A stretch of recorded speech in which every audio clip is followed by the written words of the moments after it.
Isaías tenía eso muy claro. Y él, utilizado por el Espíritu Santo, declara lo siguiente desde el versículo 17, capítulo 51 de Isaías. Y dice: despierta, despierta, levántate, oh Jerusalén, que bebiste de la mano de Jehová el cáliz de su ira. Ahora esa expresión es muy fuerte, porque no está hablando en un grado pequeño o mínimo del castigo o de la ira de Dios, sino que está hablando de que tuvo que beber completamente la copa que contenía el cáliz de su ira. Eso es, ¿a usted no le parece que eso es muy fuerte? ¿Cuántos de ustedes tienen hijos?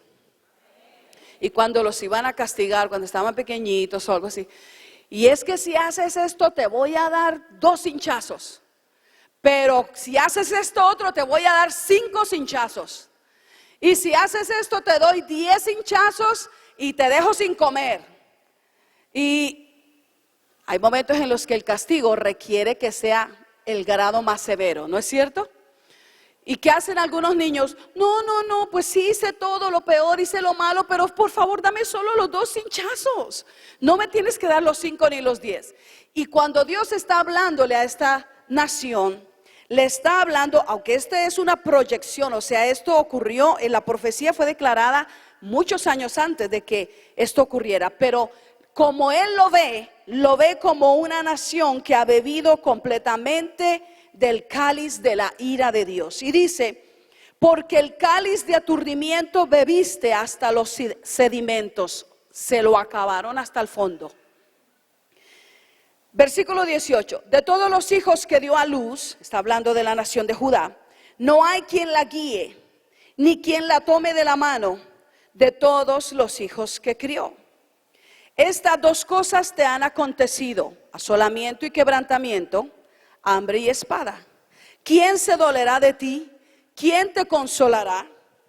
Tus hijos desmayaron, estuvieron tendidos en las encrucijadas de todos los caminos, como antílope en la red, llenos de la indignación de Jehová, de la ira del Dios tuyo. Oye pues ahora esto, afligida, ebria y no de vino.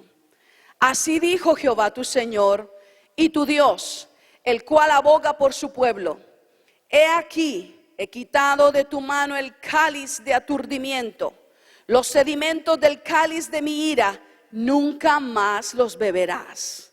Y lo pondré en mano de tus angustiadores, que dijeron a tu alma: inclínate y pasaremos por encima de ti.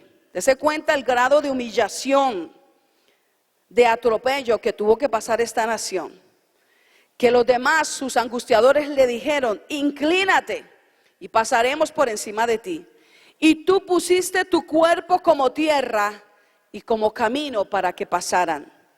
Despierta, despierta, vístete de poder, oh Sión, vístete tu ropa hermosa, oh Jerusalén, ciudad santa, porque nunca más vendrá a ti incircunciso ni inmundo.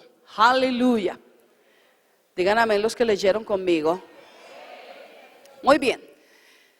Se dirige proféticamente, estos versículos que hemos leído, a una nación castigada, a un pueblo bajo la ira de Dios, a una nación enjuiciada.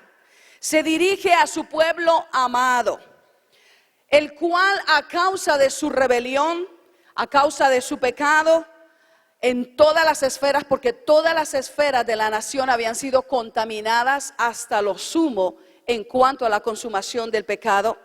Una nación que en esa condición cae inevitablemente bajo el castigo de Dios. Y la descripción de ese castigo al que está sujeta es, en primer lugar, asolamiento, quebrantamiento, hambre y espada. Tal castigo ejecutado sobre este pueblo, donde sus efectos, los efectos de este juicio, de esta corrección, de esta medida disciplinaria que Dios ejerce sobre ellos, los efectos de ella llegan al punto de compararse al aturdimiento ocasionado porque ha tenido que beber el cáliz de la ira de Dios. Camine conmigo estos minutitos porque son importantes para lo que vamos a llegar. La condición del sometimiento que tuvo que pasar. Estuvo sometida a sus angustiadores y de acuerdo al profeta, como él lo ve visionariamente para declararlo, lo ve como una persona que se tiende en el piso, ¿verdad que eso leímos? Y por encima de ella caminan sus angustiadores. En otras palabras, queda pisoteada. Y esto es importante para nosotros. ¿Cuánto tiempo tomará alguien tirado en el piso por encima del cual están pasando la gente? ¿Cuánto tiempo tomará para quedar despojado completamente y quedar desnudo de su dignidad? Porque allá es donde llega el asunto. El grado de humillación al que quedó sometida esta nación trajo como resultado que quedara despojada de su dignidad, quedara devaluada. Es despedazada su autoestima y su respeto propio. Sufre abandono de su descendencia, de acuerdo a lo que nosotros leímos, y es dejada a la deriva y puesta en el olvido. En su desnudez, una nación en esta descripción, un pueblo llamado el pueblo de Dios, el pueblo amado de Dios, en esta condición, en su desnudez, y en la exposición de su vergüenza para ser humillada como un paso esencial de su restauración, estando en ese nivel, en ese momento de castigo, en esa fase se necesita una intervención de Dios. Y Dios interviene de esta manera, le ordena que se vista nuevamente el ropaje de santidad. Aleluya. A veces uno está tan maltratado por diferentes situaciones en la vida que uno no tiene ni fuerza de levantarse, ¿verdad? A veces el pecado de otros contra uno y el de uno contra los demás es tanto el peso que ha montado que quedas agobiado. Y cuando entra la disciplina y la corrección de Dios, es cierto que quedamos con la cara tirada hacia el piso, el rostro pegado al piso, y no nos quedan fuerzas. Y estamos desplomados, estamos pisoteados por diferentes situaciones. Y en ese momento específico se necesita que entre la intervención de Dios. Y es en este instante en el que Dios entra y le dice a ella, y en este día nos dice a nosotros, no solo te vistas de poder, porque déjame decirte una cosa, el poder pierde su efectividad si no hay santidad. ¿Están conmigo?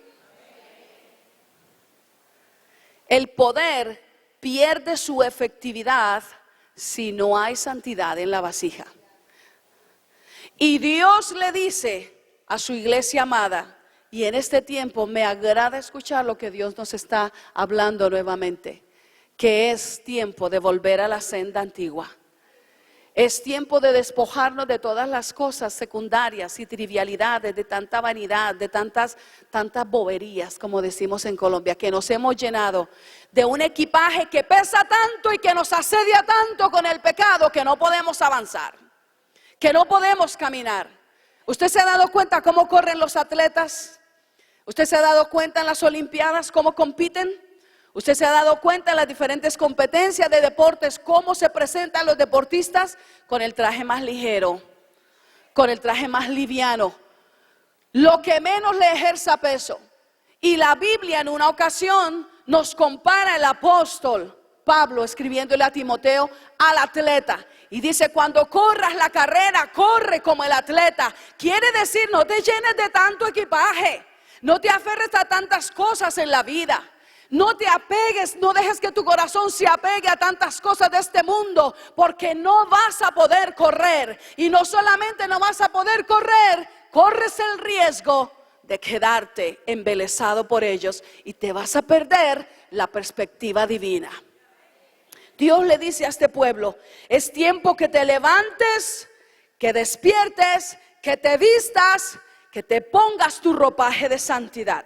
Santidad, amados míos, es una parte esencial de nuestra identidad. Santidad es una parte esencial de nuestra identidad. El día que como pueblo de Dios comenzamos a distanciarnos de su santidad, ese día nuestra identidad comienza a desfigurarse. ¿Sí me entendieron? A mí me preocupa que hoy por hoy en los diferentes países y a lugares que voy y en muchos grandes despliegues de ministerios que escucho, muy poco se habla de santidad. Me preocupa algo muy profundamente, y hoy le doy gracias a Dios que me permitió estar en este congreso y que Carla predicó sobre el bautismo con el Espíritu Santo con la señal inicial física de hablar en otras lenguas, porque eso ya nos está hablando hoy. Hoy para muchos eso es asunto del pasado. Me preocupa muchísimo que la iglesia está embelesada en conferencias para el ser interior, pero ninguna habla de pecado.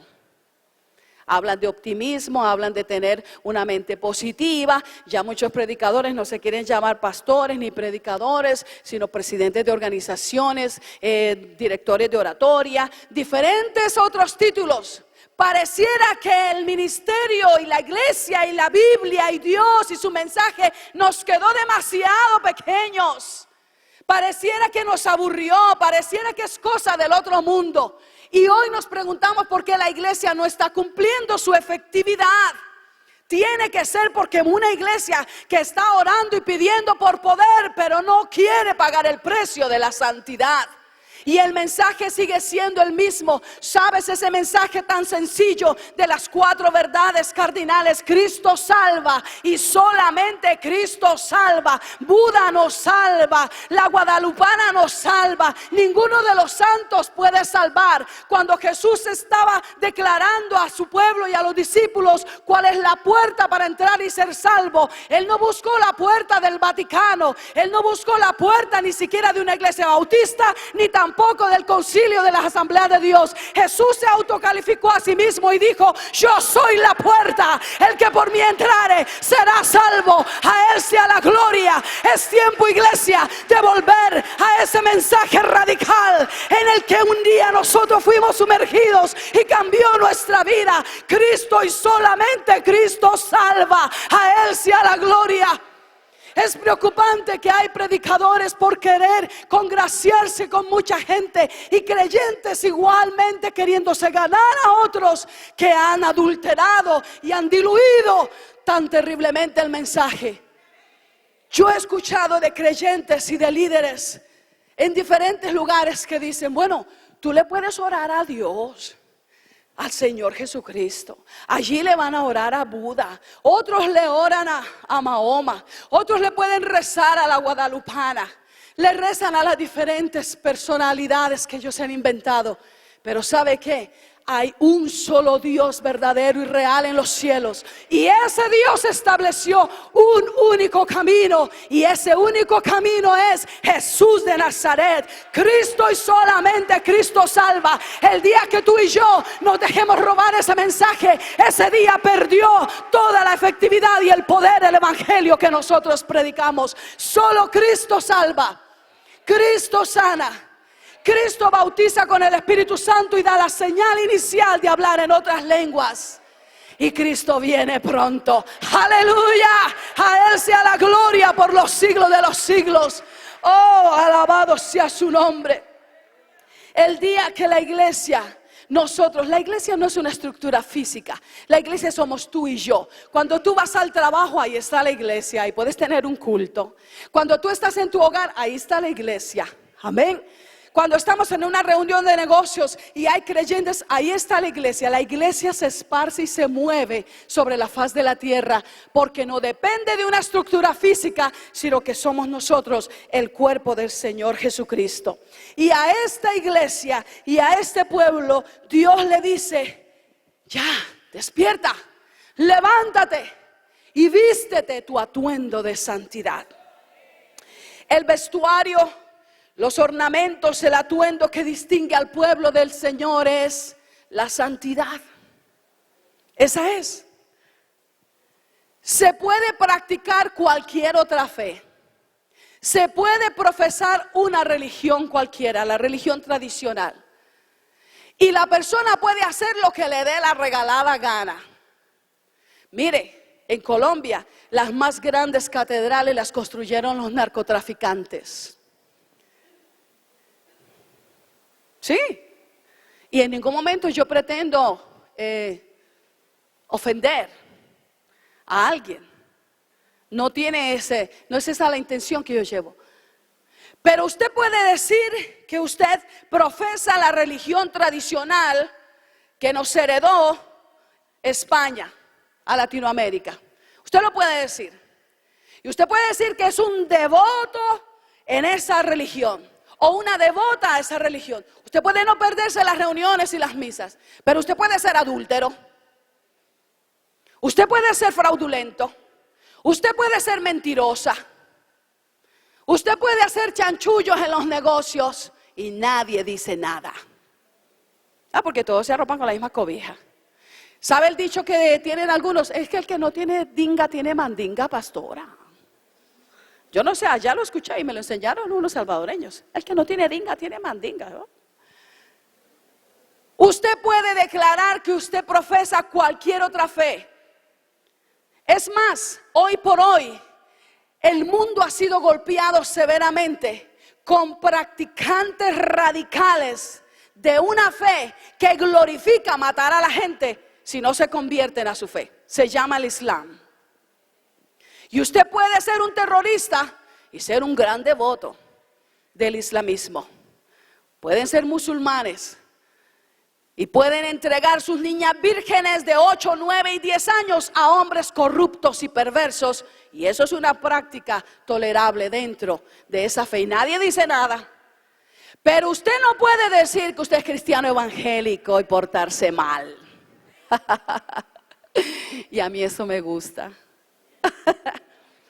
Porque cuando usted dice en su trabajo que usted es cristiana evangélica y que usted va al templo cristiano, que usted va a la iglesia Josué, que usted va a las diferentes iglesias y usted en un momento tiene un descuido y alguien viene y cuenta un chiste grosero, no verde sino negro, rete negro, y usted, usted se ríe, la gente le dice, ¿y no dice que es cristiano?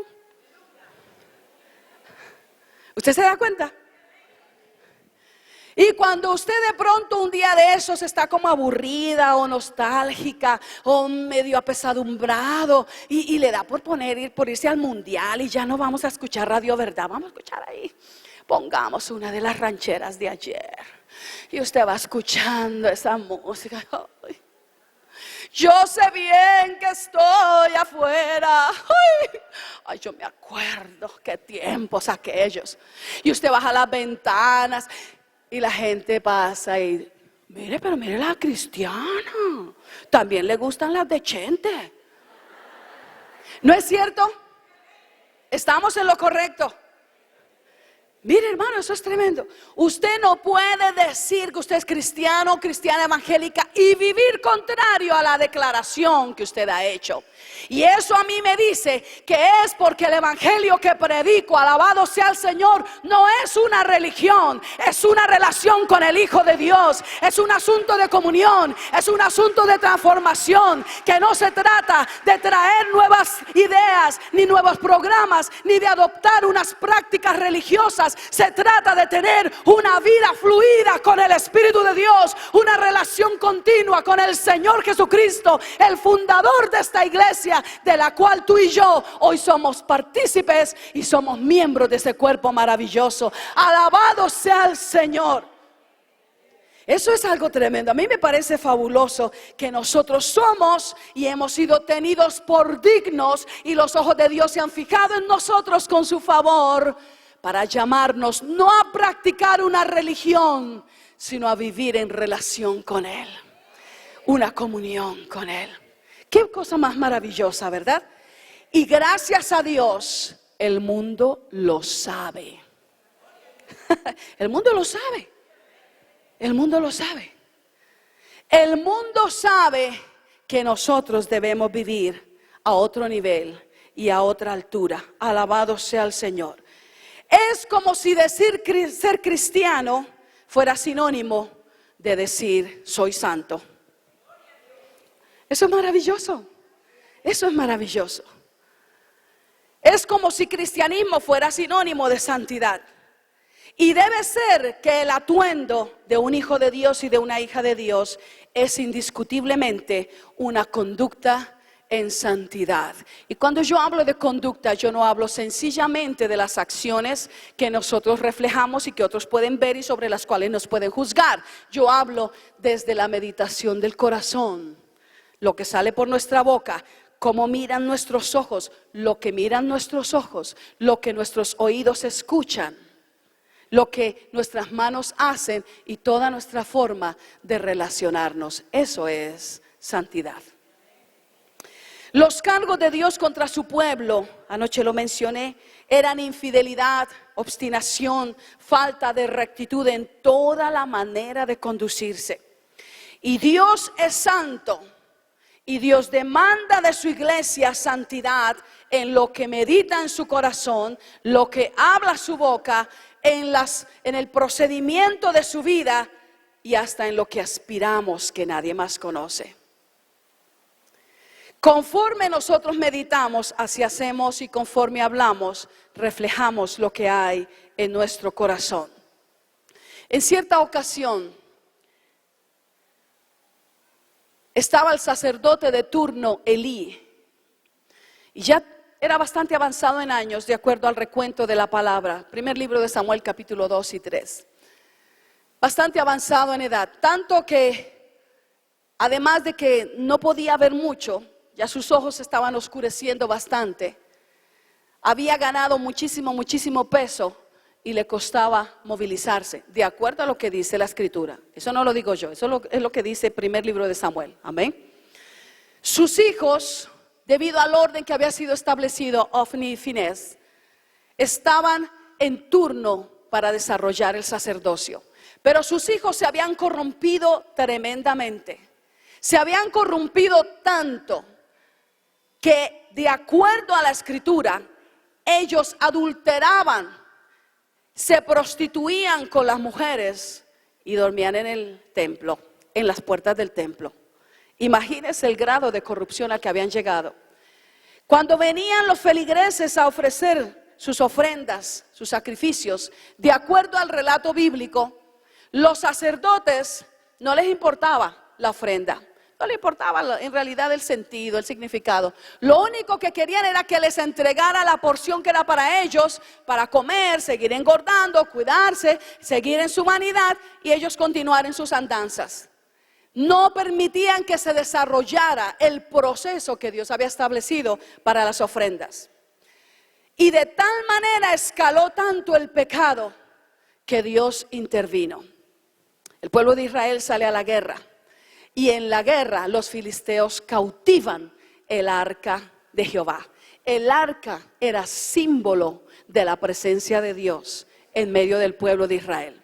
En el arca del pacto se habían contenido algunos elementos que el Señor había instruido que se mantuvieran allí. Se mantenía en el arca del pacto, ¿se acuerdan? La ley, la vara de Aarón que reverdeció y el maná. Pero más que esos elementos que ahí se contenían, era la promesa que Dios se había declarado, que Él estaría en medio de su pueblo. Y donde quiera que el pueblo levantaba campamento y se movilizaba, el pueblo llevaba el arca de acuerdo a las instrucciones de Dios. Es más, la promesa de la presencia de Dios sobre el pueblo era tan tremenda, era tan profunda, era tan impactante, que las naciones alrededor, cuando iban a atacar a Israel, primero consultaban: ¿usted ya sabe que ellos tienen el arca? Ahí está el arca de Dios.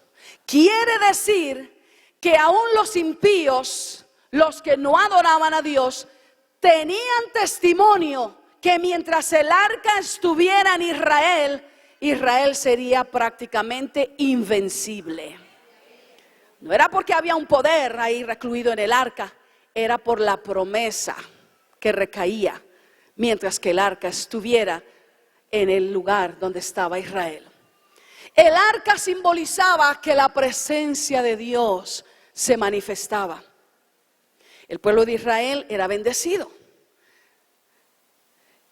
El tiempo en el que Elí está terminando sus años de sacerdocio y se ha corrompido la nación y se ha corrompido el pueblo y el sacerdocio está profundamente corrompido y perverso.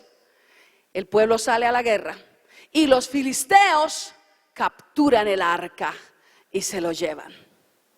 Cuando los filisteos se capturan el arca de Dios, símbolo de la presencia de Dios, le aseguro que muchos todavía en Israel pudieron comer ese día, que muchos todavía tuvieron salud, muchos todavía tuvieron vida, y muchos, debido a que tuvieron salud, vida y bendición, dijeron: no ha pasado nada, todavía tenemos la bendición de Dios.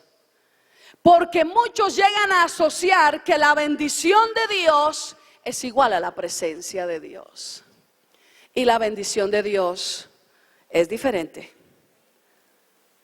Somos bendecidos porque tenemos un lugar digno donde vivir, amén. Somos bendecidos porque Él nos provee para alimentarnos dignamente. Algunos tal vez de más, no me esté mirando. Somos bendecidos porque Él no nos deja padecer, amén. Pero eso no siempre es un sinónimo de que la presencia de Dios está ahí. Yo no sé si usted me está entendiendo. Eso no siempre es un sinónimo. Porque algunos en la fe, cuando están siendo atribulados, miran al impío y dicen: pero ¿por qué es que yo sufro tanto y él tiene toda la bendición? ¿Por qué los que más mal viven y los que viven tan fuera del orden de Dios son prosperados? Y yo aquí, viéndome a gatas a ver cómo estiro este dólar para suplir la necesidad. Porque tendemos a asociar la bendición de provisión con la presencia de Dios. Pero eso es muy diferente. ¿Sabes por qué Dios nos bendice? Porque Él lo prometió. Porque Él es fiel. Porque Él dijo que nacería el sol sobre el bueno y sobre el malo, sobre el justo y sobre el injusto. Porque es su creación y Él la sustenta. Porque Él lo prometió. Pero otra cosa es la presencia de Dios. Y el día que capturan el arca del pacto y la llevan cautiva a la tierra de los filisteos, ese día aquellos que eran entendidos en el asunto espiritual, en el significado no de la bendición tanto, sino del dador de esa bendición, el corazón de ellos desmayó. Le vienen con la noticia al sacerdote. Y cuando él escucha que el arca se la han llevado, él cae insofacto y muere.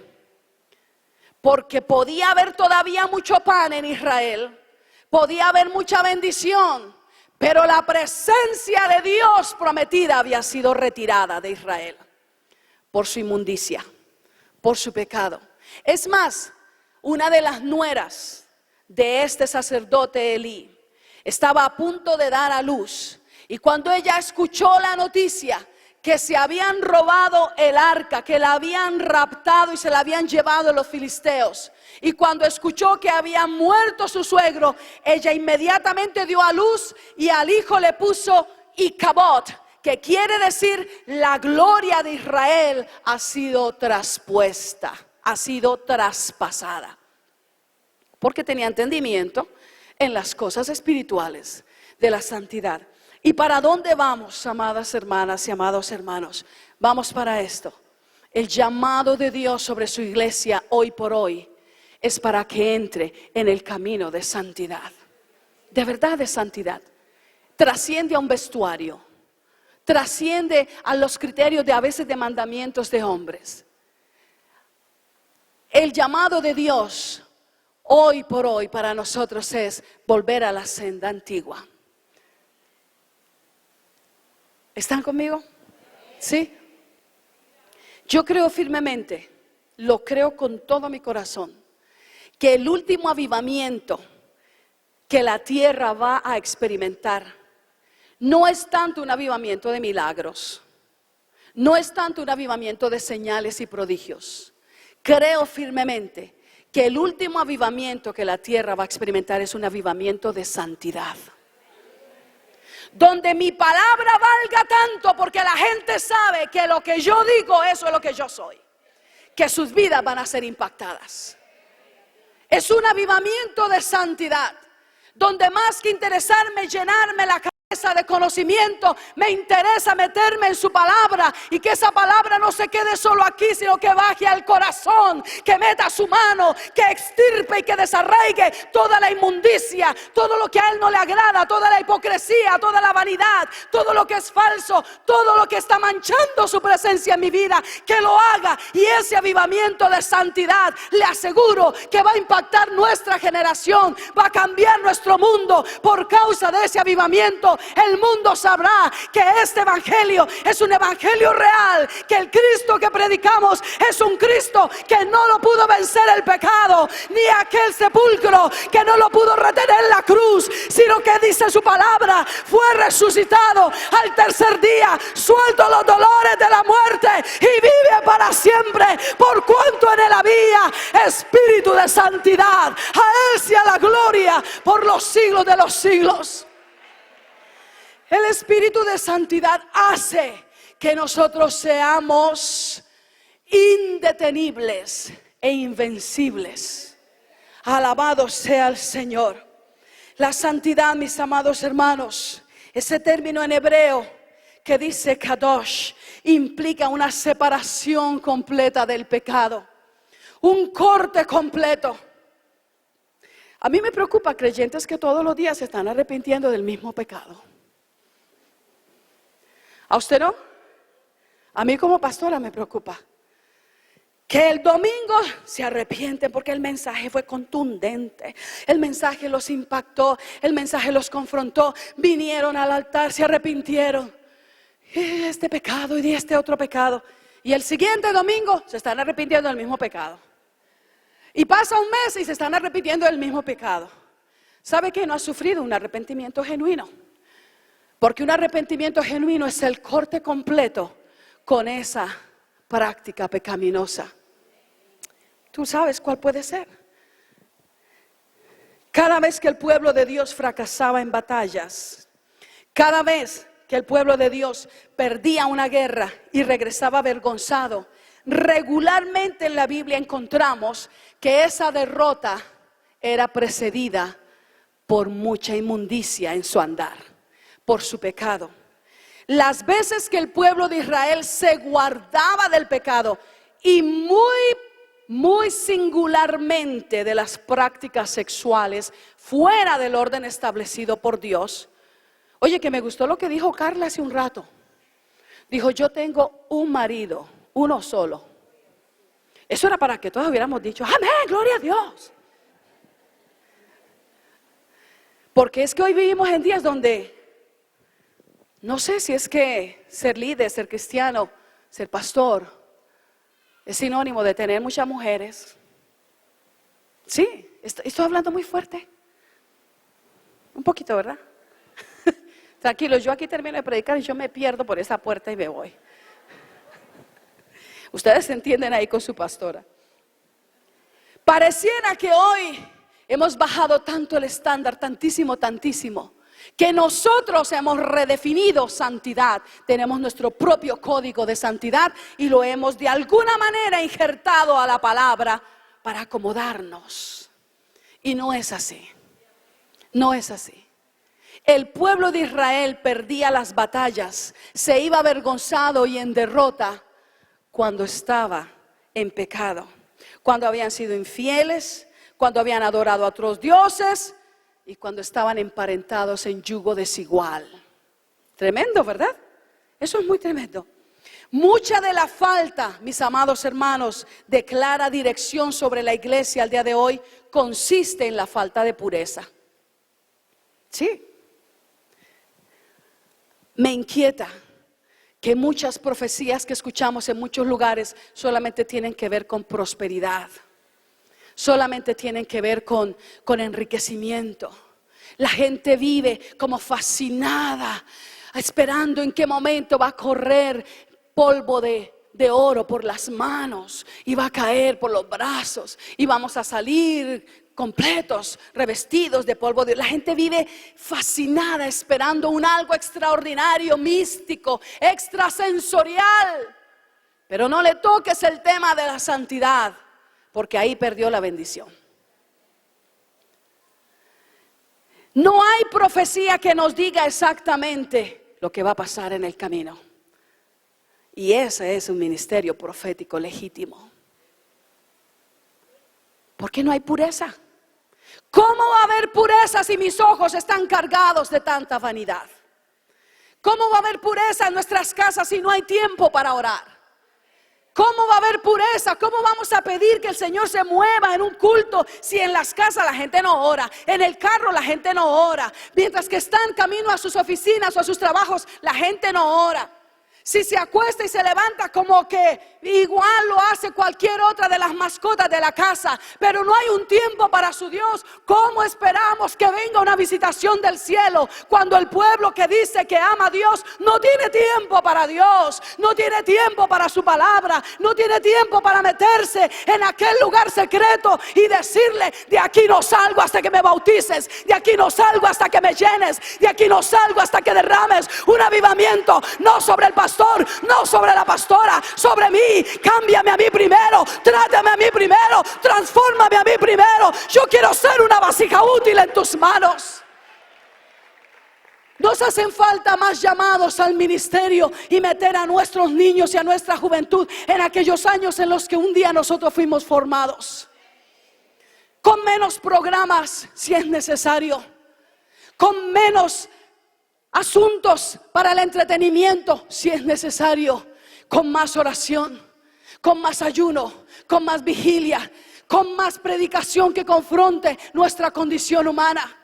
Es preciso que nuestra niñez y nuestra juventud conozcan al Cristo resucitado, pero no lo van a conocer pendientes todo el día de sus juegos de video.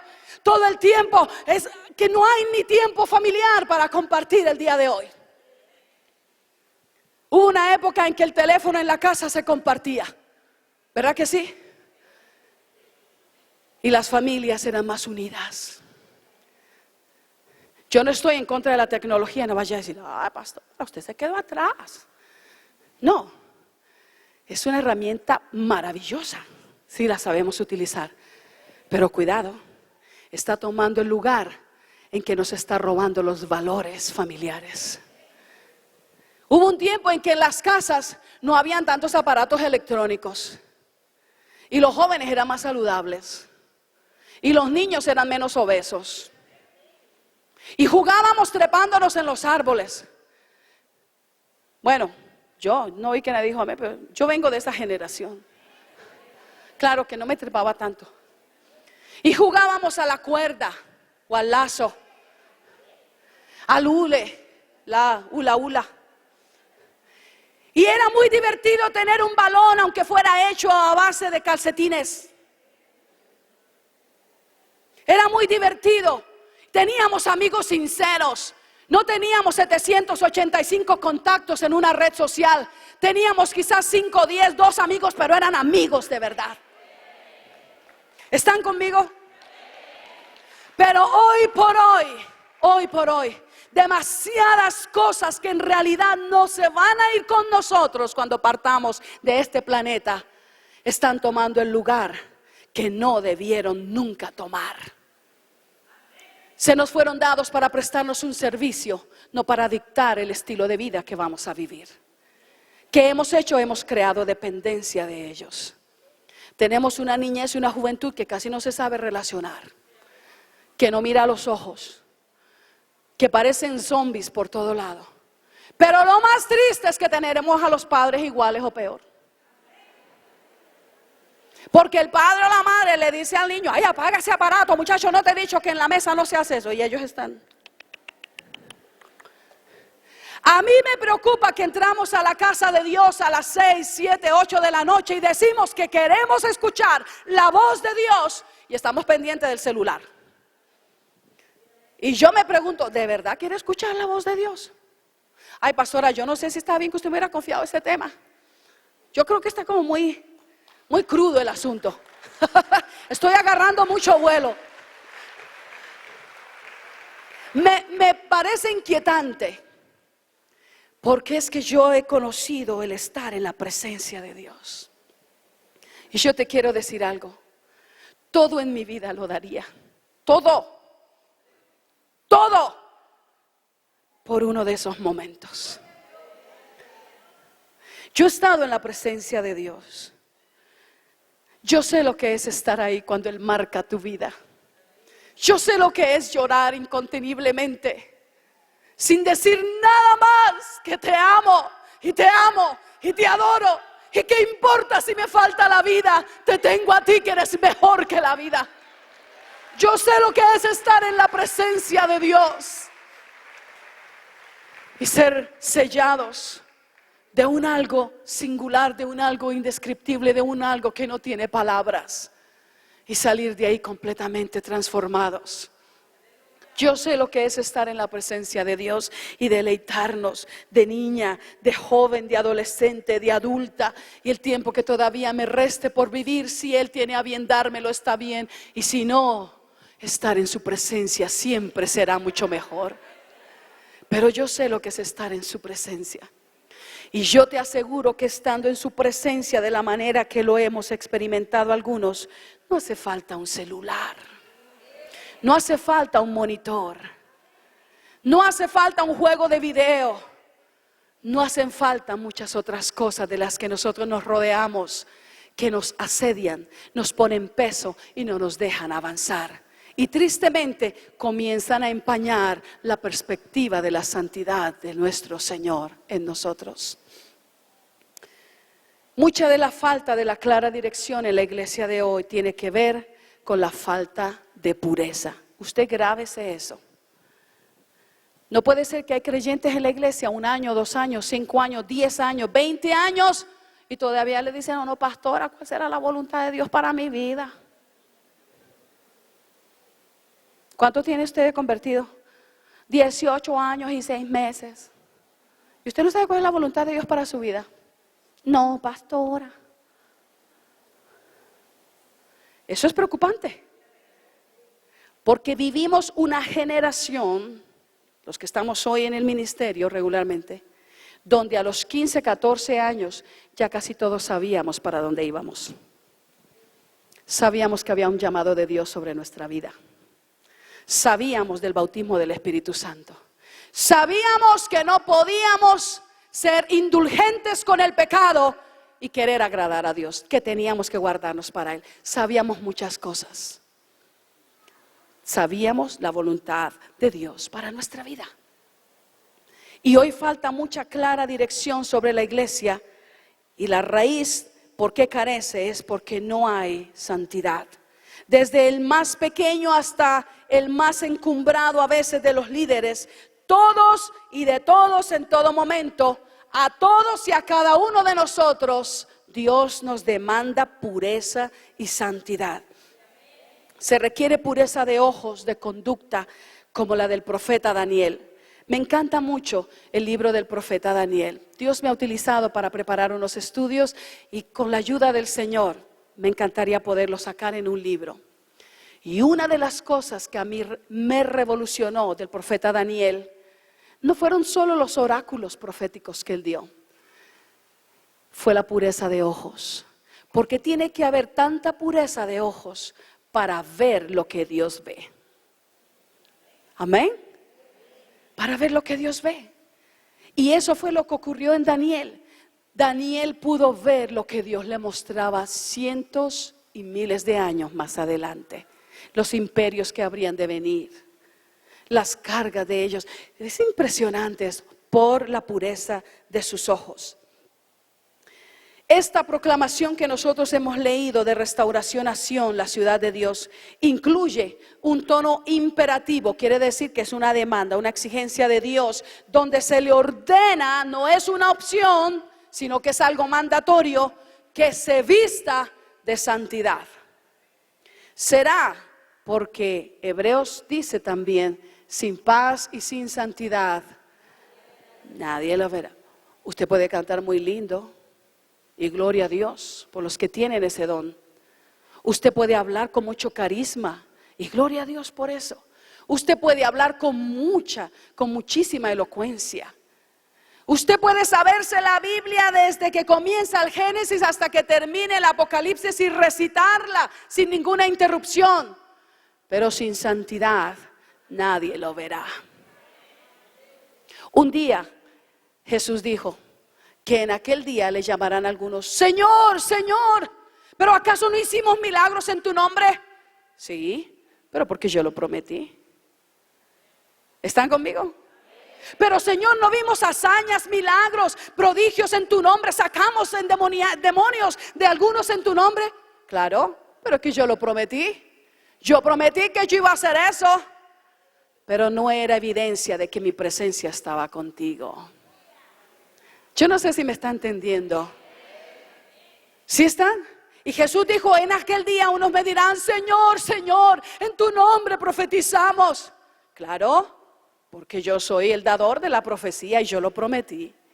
Señor, en tu nombre hicimos muchísimos milagros, hicimos tantas manifestaciones de poder. En tu nombre, Señor. Sí, pero yo no te conozco. Apártate de mí, hacedor de maldad. No te conozco. Porque esas bendiciones se dieron porque yo lo prometí. Pero tu necesidad y tu exigencia y tu compromiso, tu requisito era llenarte de mi presencia. El requisito no era que hicieras milagros, que hicieras hazañas, que hicieras señales. El requisito era que no pasaras un solo día sin llenarte de mi presencia. Y aborreciste mi presencia porque no abrazaste el nivel de santidad al que yo te llamaba. Así que me puedes decir: Señor, Señor, pero no te conozco. Qué tremendo eso, ¿verdad?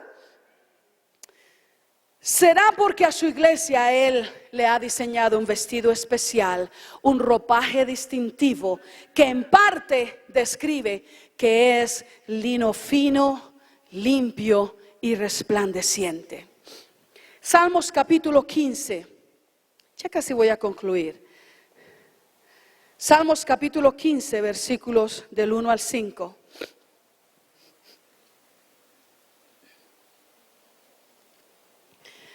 Dice así el salmista: Señor, ¿quién habitará en tu tabernáculo? ¿Quién morará en tu monte santo? El que anda en integridad y hace justicia y habla verdad en su corazón. El que no calumnia con su lengua, ni hace mal a su prójimo, ni admite reproche alguno contra su vecino. Aquel a cuyos ojos el vil es menospreciado, pero honra a los que temen a Jehová. El que aún jurando en daño suyo, no por eso cambia. Quien su dinero no dio a usura, ni contra el inocente admitió cohecho. El que hace estas cosas no resbalará jamás. Váyase unas páginas más adelante, ahí mismo en Salmos 24. Versículo 3. Nuevamente el salmista está inquiriendo y dice: ¿quién subirá al monte de Jehová? ¿Y quién estará en su lugar santo?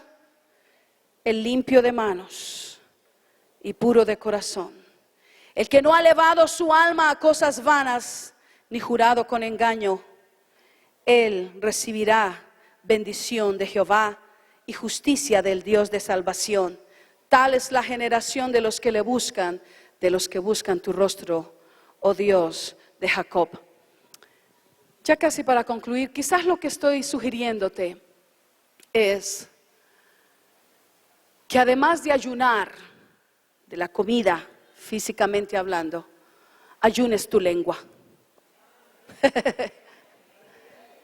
Que además de vigilar una noche hasta las 2, 3, 4, 5 de la mañana, además de todo eso, vigiles la vanidad de tu corazón.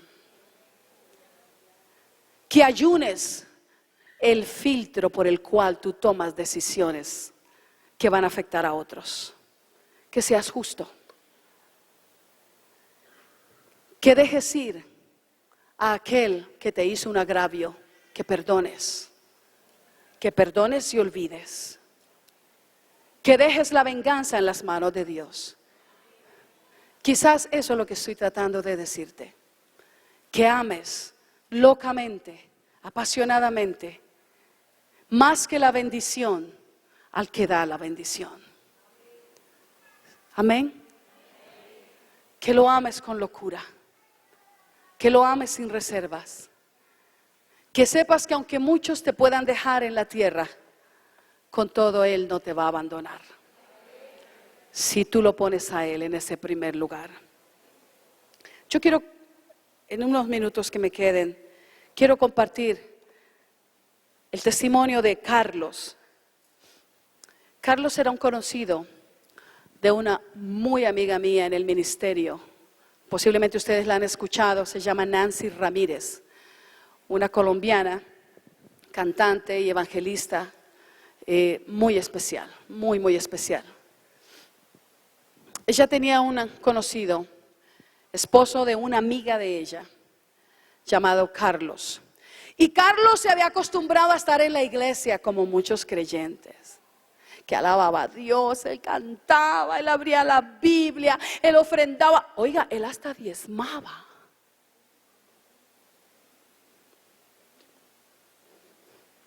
¿Sí? ¿También aquí lo hacen? Bueno. Él hasta diezmaba y él se había acostumbrado a estar ahí en la casa de Dios, pero a tener una doble vida cuando salía de allí. Él era casado. Y un día, él acostumbraba a irse en las horas entre la oficina, a la hora del almuerzo. No se iba a su casa a almorzar, sino que se iba a la casa del amante. Y ahí donde el amante comía. Y luego, como allá en Barranquilla es caliente, el clima es muy caliente, es parecido acá, es tan caliente que las gallinas ponen los huevos fritos.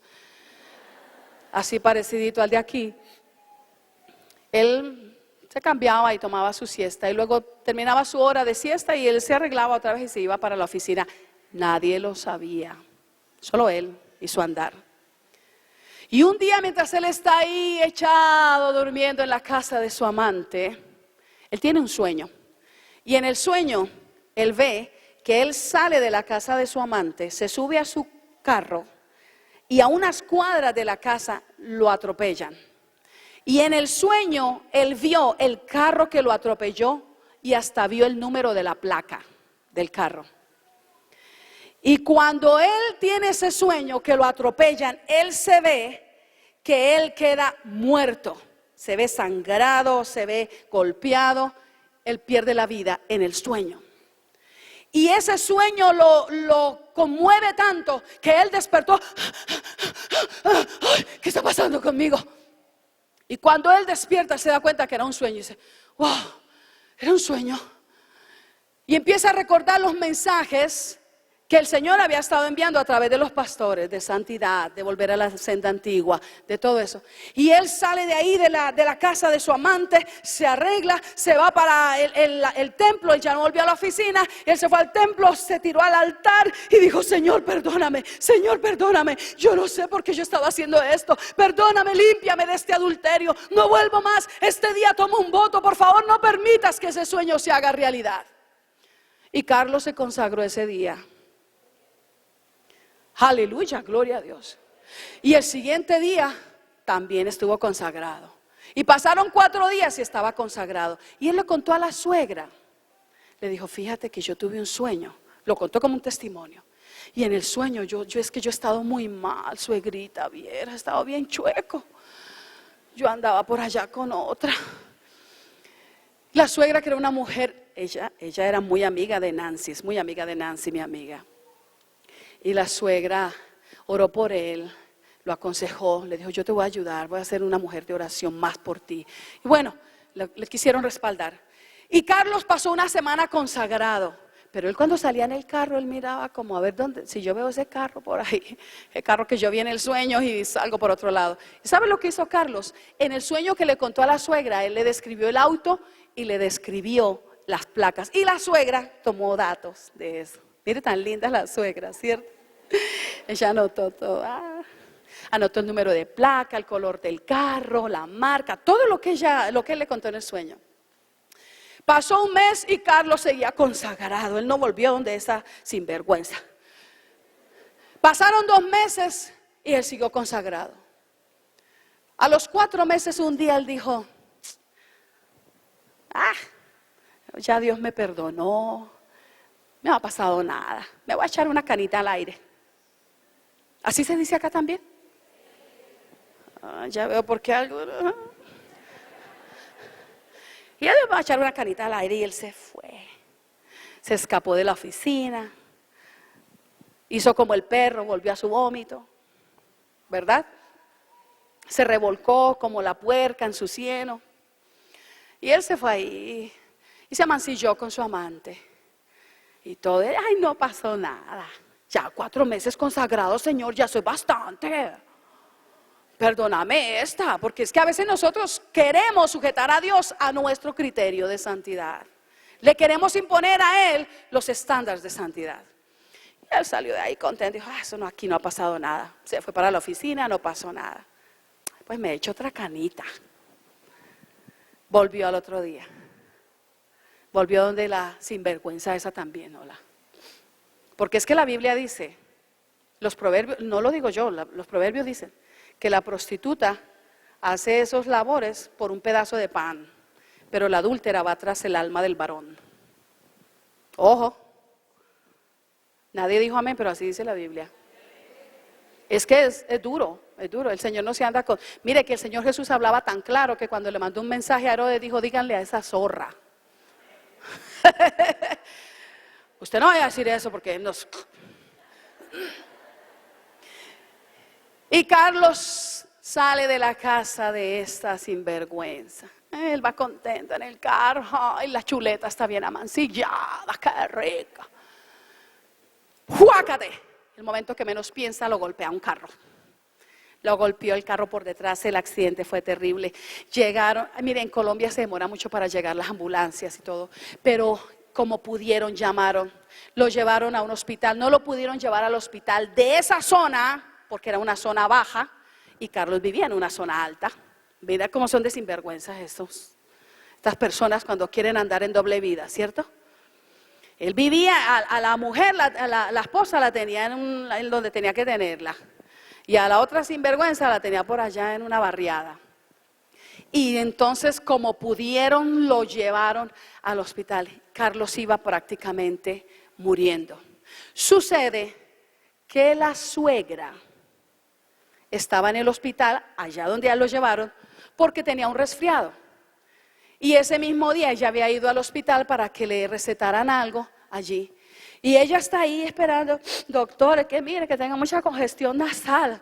Y cuando ve que van pasando una camilla y vienen corriendo, todo el mundo corriendo acelerado, el equipo de médicos, de enfermeras, se nos muere, se nos muere, se nos muere. Y van para allá. Y ella dice, oye, pero aguanta un momento esa camilla, yo conozco a ese señor, yo lo conozco. Su yerno. Y cuando se para dice, pero Carlos, ¿qué pasó? Y esa mujer estaba ahí, se le curó la gripe y el resfriado y todo. Y Carlos, moribundo, le dijo, no sé, perdóname. Es lo que ella dice que le dijo, perdóname, se me acabó el tiempo, yo pensé que tenía más tiempo. Colapsó, tuvo un infarto triple y ahí quedó. Lo único que él alcanzó a decir fue, se me acabó el tiempo. Isaías dice, es tiempo de correr al trono de la gracia, hoy que hay oportunidad.